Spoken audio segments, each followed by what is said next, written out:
Well, hello and welcome and welcome and hello. It's your old buddy Danny Deals. Thank you for tuning in to Poco Moss, the show where we give you just a little bit more, guys. It is Thursday, January 16th, or excuse me, Tuesday, January 16th, 2024. Certainly feels like a Monday. I look like I've been rode hard and put away wet. If I were a horse, but I'm not. I am your humble host, Danny Deals. Guys, let's talk SOFI stock, ticker symbol SOFI. Um, Hello and welcome. What's up, guys? Doofus Rufus, M. Russo, Not a Lurker. Guys, this is literally, I'm not even going to get any viewers on this one because people aren't going to have time. I got a tremendous amount of work to do today. Feels like a Monday. It is a Tuesday, guys. Topper time check. We are talking about 10:30 a.m. out here in beautiful, sunny but cold Los Angeles. 1:30 out in NYC. Hope it's a great day wherever you find yourselves. Guys, on the day, this price action is very, very deceptive. I want to explain something to you as to just actually what's going on, sort of in my mind, behind the scenes, as frightening as that may seem. The algo is locked on today, guys, but 26 million shares almost traded on the day already. I've been telling you for a long time, volume 40 millions is bullish. I still believe that. What's happening here is not a sell-off, guys. Look at the 5-day. What's happening here is the algo was at $8.50 5 days ago. And they programmed this and gave it a budget. And then the next day on 10/11, the algo was plateauing at $8.25. So it stepped down. It's a little bit foggier here, but basically the next day on 8/12, algo pushed it immediately down to $8 and was trying to hold it there. And then pushed it down again. And then 8/13, or excuse me, not 8/13, but over the weekend, algo's pushing down to 7.75 and trying to hold there. And max pain for the week is $8.50 or $7.50. Guys, got an important call here. Have to take this one. Let me put you guys on standby, watch the price action, and I'll get right back to you. I got to figure out how to pause this thing. Anyway, guys, never mind. That was an important call, but I'll call them right back. No big deal. But anyway, let's see. So what was I talking about? Lost my train of thought. Talking about SoFi, of course. Shorts, guys. How are they getting that price down? How are they walking it down in 25-cent increments every day on bullish volume? They're either selling or they're shorting. Guys, this is not magic. People want to make it out like these market makers have some sort of magical tricks. Yes, they can mask things. Yes, they can leverage things. Yes, they can hedge. But at the end of the day, you're generally either bullish or bearish on a stock unless you're doing, very boring strategies that just make certain profits around the margins. And there's nothing wrong with that. But that's not what these guys are doing, guys. This is an aggressive reshart. Overnight, guys, borrowed or pre-market mostly, because this data hasn't really updated. Guys, you can see on Thursday the 4th, there were borrowing 84 million shares. Friday, 87. Today, that's 109 million. So just in the last week, they've borrowed an additional, 25 million shares. Short interest is not going down. Utilization going up. Cost to borrow is not that high, but if you look at the live short interest on the day, guys, the borrowed change is 7 million shares. Nothing from the day has registered. Nothing from the previous day is known. I don't think this is the actual data. This does take a while to catch up, particularly on a Monday. They're trying to aggregate everything from the dark pool. And it's just not that easy. And obviously, what Ortex does is an estimate, but it's a very, very good one. So we see what they're doing. I hesitate to even call this price action. This is just, this was a pump and dump. You saw sort of the mirror image of what happened over here. But guys, I want to talk about not just what is the short, but there is perception versus reality. Perception, they want you to think they shorted from $10, from 10.50, from 11.60. The reality is, guys, they were shorting the hell out of this stock from $7.40, $6.80, $8.20. That's where the shorting was getting heavy when they try to step on rallies. Yes, some of the smarter guys are shorting at the very top. But most people are just dumping the top. It's different things. I don't know. Shorts don't play the swings the same way day traders and swing traders do. They have different ways they time things, but the bottom line for me is, guys, I think shorts have been wrong all about the stock, and that's why I want to talk about, Anthony Noto going Jimmy Chitwood all upside these shorts' head. Because what does Jimmy Chitwood say? He's like, they're getting beat up in that one game. I think it's a playoff game, and he goes, I think I can take him if we set him up. That's the thing. I think Noto has just been so patient, so quiet, so cold, so calculating. The man is an assassin, and I think this could be the quarter he sets up the shorts. How does he do it? How does he take his man? How does he set him up? How does he set the pick? How does Strap come to his aid? What about Ollie shooting those underhanded free throws? What about Gene Hackman choking out and attacking his own player and being banned from collegiate coaching? I mean, what a great movie, Hoosiers. I always talk about Hoosiers. Love that movie. Anyway, guys, I know my chair squeaks and sounds like a cricket. I don't give a flying fuck. So what's the surprise going to be? Again, I've predicted 5 cents a share. People are like, it's impossible to get there. It's not impossible, guys, not for accountants. Remember, last quarter, we had a massive charge, a one-time charge, non-cash charge, write down in Goodwill. Basically, anytime a company buys something, values something, they're always marking assets to their fair value. It's part of it. They want to maximize what those assets are worth much of the time. Some of the time they don't. It just depends on what they're doing for taxes, what they want their numbers to look like. But the same way they took a huge charge on, what was it, on Technesis, I guess, last quarter, they can also make adjustments to the upside. I know it doesn't happen nearly as often. You don't hear about it, but, is it likely that their loan book is going to take a big adjustment to the upside? Well, they adjusted to the upside last quarter. Could it be bigger? I don't know. There's a lot of things that go into valuing those loans, and it's not just data that you know about, it's also assumptions about what's going to happen to interest rates in the near future or even the midterms, because that's going to affect the value of those loans.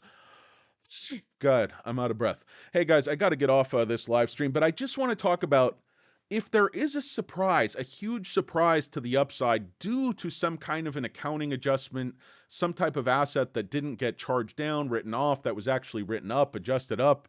I don't know what the technical term for the opposite of a write down is. But anyway, an accounting adjustment, it can definitely happen, guys. So that's why I was saying for a long time, for quarters and quarters, like, Noto is going to throw all the garbage, all the bad stuff, all the spend, all the advertising into Q3 and just dump it into Q3. And then Q4, they're going to pump the brakes on the spending, put the cost controls, put all the positive adjustments they can, and just have an absolute blowout quarter. That's my theory, guys. I think Noto's not an idiot. He keeps buying these shares. I mean, the guy was buying at 12. I think he bought shares at 14. Yes, now he's more selective and he tries to buy the dips, which, who could blame him? We try to do the same thing, right, guys? But I just get this feeling Noto is not as boring, not as passive, not sort of the Rolling Stone who just kind of, goes through and lets these shorts and bears just kick him around forever and pretend this company is one thing when it's actually another. That's the crazy thing to me, guys, when I see, some of these shorts, of course, or not the shorts, but the analysts, and I see, how do you get to 4? How do you get to 3? You're like the Chia Pet is at like this year's sales for the value of the entire company, growing the top line over 30%, getting toward good margins. None of the stuff. So it's like, if these guys were legit, would they not, look at the evidence in front of them? That's kind of the definition of critical thinking. That's what an analyst is supposed to do. New data comes in front of them, quarter after quarter.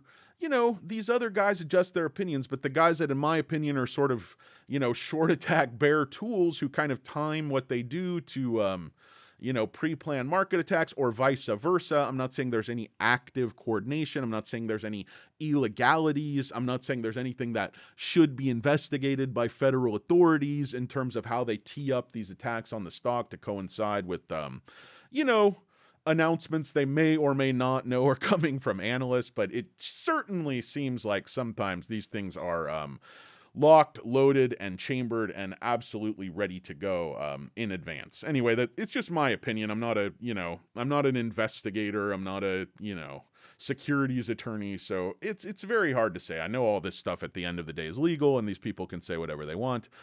Thank you, not a liquor. I'm trying. Cold UK, what's up, Russell? How's it going, guys? Brian, Bobby Joe, Andrew, Rat Pack.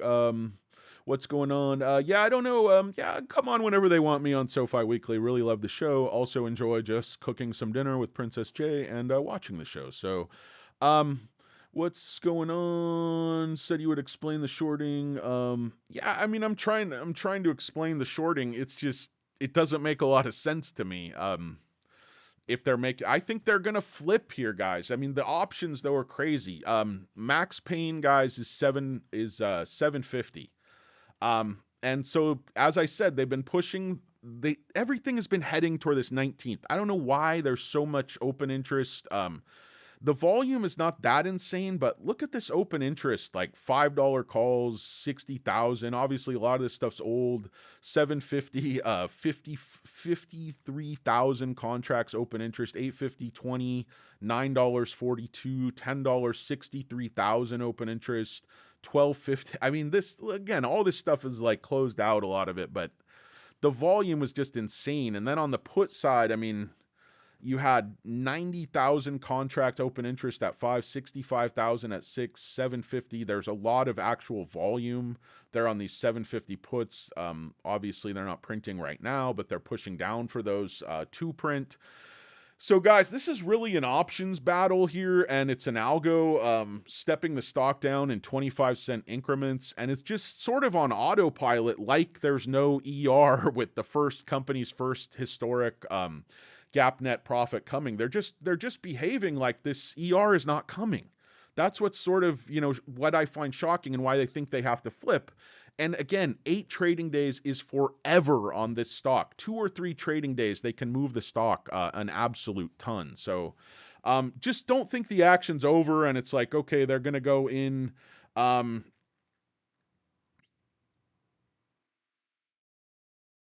Sorry, guys. I have calls. I have business going on all over the place, but I am trying to fix. There's all kinds of stuffs with the storm out here. Nobody's ever ready. Like properties, rent. People just freak out whenever it rains, whenever there's a storm coming. So, got stuff to take care of, guys. Got to get off this live stream. But I just want to talk about the possibilities. I think for sure we're looking at a gap net profit. I mean, management came out and said that investor relations were going to continue to deliver net profit. When they were talking to Tanner from Future Investing the other day, see his show for that. But guys, there's no real news on the stock. There's nothing in my mind that pushed it down from that $10 level down to where it is today. It's just algos. It's just price action. The way they control the stock is through volume and through borrowing. Those are really the two tools at their disposal. Like they're buying, they're selling, they're borrowing. And that's really all you can do to push the stock down. You dump or you borrow, you short, but in any case, it's a bearish bet against this ER. And these options, yes, they're killing options. And yes, there's a lot of premium. There's not a lot of volume left in these options. It leads me to believe, they're going to try to get people out of these and probably flip. I think I was saying they're going to go into the ER, 90 million shares short. It appears, I'm completely wrong and they're just not going to cover anything. So I don't know. It kind of blows my mind, but I feel like the bet against SoFi, the FUD, the short against SoFi is just, completely misplaced. And they're just keep shorting the stock and borrowing against the stock when like they're going to drive it back down to 6 after the ER. And maybe they will. I mean, because it's just a question of money. I mean, you can push a stock down against the will of the market, no matter how good the ER is, if you're willing to dump enough money doing so. But at what point do you say, hey, we were wrong? At what point do you say we shorted and attacked this stock as a SPAC scam and we were just completely wrong? And, yes, with SPACs, there's dilution, there's all the Chamath SPAC vampire shares, but really, is this a $7.50 stock? Is it a 25% discount to the offering price after several years of, I think, really outstanding execution, performance, adaptation, and all the rest, guys? I would argue no. I would argue the stock should be worth over $10 right now with everything that's gone on behind it. And people make these arguments. Oh, it's buried in all this horrible debt, and its cash flow is 10 billion. It's all complete bullshit. None of that is true. This company is executing, doing very, very well, about to make a GAAP net profit.